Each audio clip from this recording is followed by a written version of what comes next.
자, 민주당 3명의 대선 주자들 지금 아주 발걸음이 빨라지고 있습니다.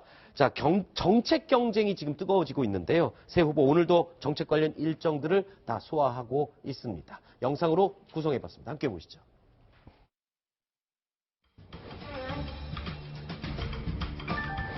소비와 투자 위축 등 침체된 국내 민생 경기를 살려내는 것이 급선무입니다. 지금 우리 정부가 너무나 무능해서 감당하지 못하고 있습니다. 우리라도 그런 노력을 해나가야겠다라는 생각으로 비상경제 대책단을 출범시키고 또 수시로 경제 현안 점검 회의를 열기로 그렇게 했습니다. 안보 국방의 기초를 한미동맹에 기초한다. 사드에 대한 한미군사동맹의 합의에 대해서는 존중한다는 입장을 분명히 했습니다. 중국의 많은 지도자들께 제안하고 또한 저희 입장을 전달했습니다. 한미동맹이 중국을 적대하는 쪽으로 가지는 않을 것이다. 공정 등록금으로 학비 부담을 절반으로 줄이도록 하겠습니다. 대학생 청춘들에게 청년 배당을 지급하게 됩니다.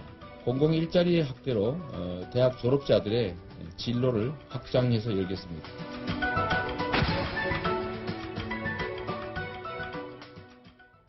어떻습니까? 이 세 사람 본인들의 어떤 캐릭터, 성격을 좀 존재감을 또 알릴 수 있는 그런 정책들에 집중하는 거죠? 네, 그렇습니다. 문재인 전 대표의 경우는 이제 준비된 대선 주자다라는 것을 이 경제 현안 점검 회의를 통해서 이제 과시를 하고 있는 거고요. 네. 안희정 지사의 경우에는 문재인 전 대표의 약한 고리 중에 하나가 안보 불안감 아닙니까? 네. 그것을 파고들기 위해서 한미동맹 강화라는 카드를 꺼내든 것 같고요.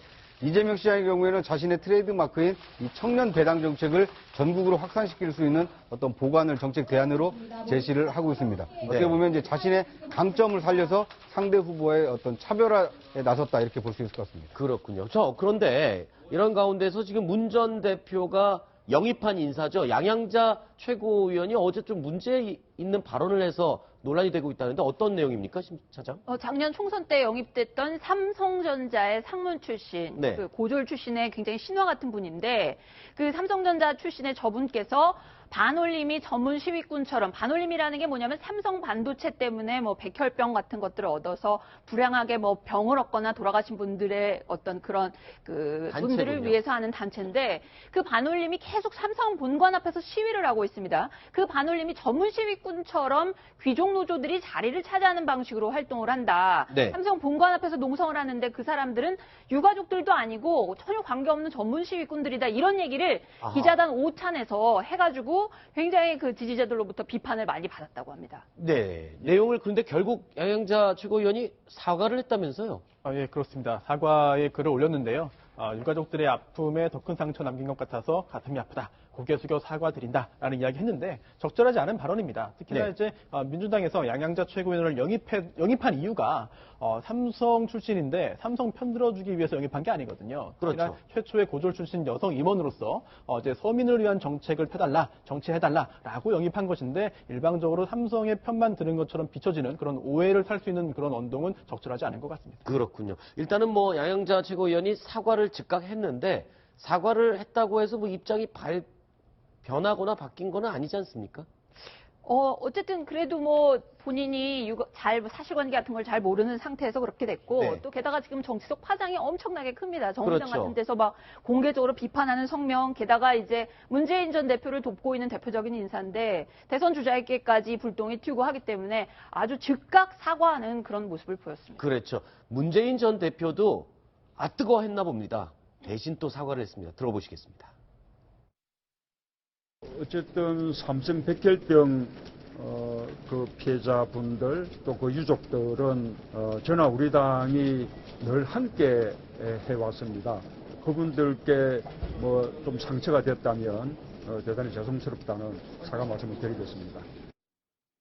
보면은 과거 이제 문재인 전 대표의 영입 인사들이 자꾸 잡음에 휩싸이고 구설수에 올라요. 최근에는 전인범 전 특전사령관이 영입됐다가 또 문제가 되기도 했었고 이게 운이 안 좋은 건가요? 아니면 뭐가 문제가 있어서 그런 건가요? 글쎄요, 그걸 운으로 돌리기는 좀 그런 것 같고요. 원래 어떤 한 사람을 볼 때는 그 주변에 있는 친구를 본다고 하지 않습니까? 네. 문재인 전 대표 주변에 몰리는 사람들이 어떤 구설에 올리는 모습은 결과적으로 문 전 대표에게도 결코 이 득이 될 수가 없습니다. 네. 그러니까 어떻게 보면 뭐 대세론에 기대서 많은 인재를 영입하고 있고 주변에 이 전문가 그룹을 포진시켜서 안정적인 국정 운영을 할 수 있다라는 자신감을 피력을 하고 있지만 과연 그 옥석 부분이 제대로 돼 있는지 혹시 대한민국을 이 잘못된 방향으로 끌고 갈 사람들이 주변에 포진해 있는 것은 아닌지 네. 이것에 대해서 의구심을 가지고 있는 국민들이 많이 있거든요. 네. 문 전 대표가 이 대세론에 취해서 사람을 많이 끌어모으는데 그 공을 들일 것이 아니라 정말 대한민국을 그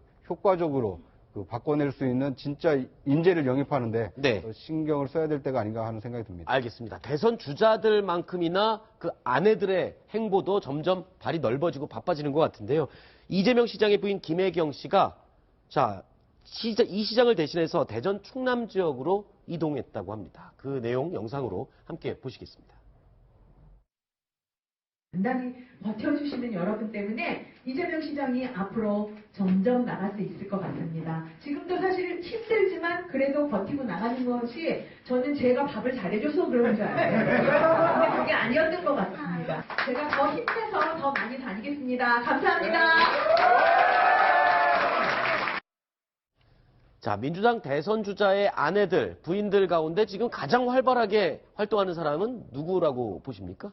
일단 문재인 전 대표의 부인 김정숙 씨를 좀 꼽아야 될 것 같은데요. 네. 그분은 지금 1박 2일로 광주를 방문한 지 지금 거의 6개월 가까이 됩니다. 아하. 그러니까 1박 2일 일정이니까 광주에 가서 하루를 꼭 자고 오거든요. 네. 매주 이제 그런 노력들을 하고 있는데 그만큼 문 전 대표가 자신의 취약지라고 여겨지는 이 호남에 공을 들이는데 네. 그 문 전 대표가 이제 전국을 돌아야 되기 때문에 네. 호남 공략을 그 책임을 맡아서 네. 그 부인이 하고 있다 이렇게 볼 수 있을 것 같습니다. 그렇군요. 알겠습니다. 자, 여기까지 얘기를 나눠보고요. 다음 순위 또 내용 확인해 봐야 될 것 같습니다. 다음 순위 확인해 보시죠.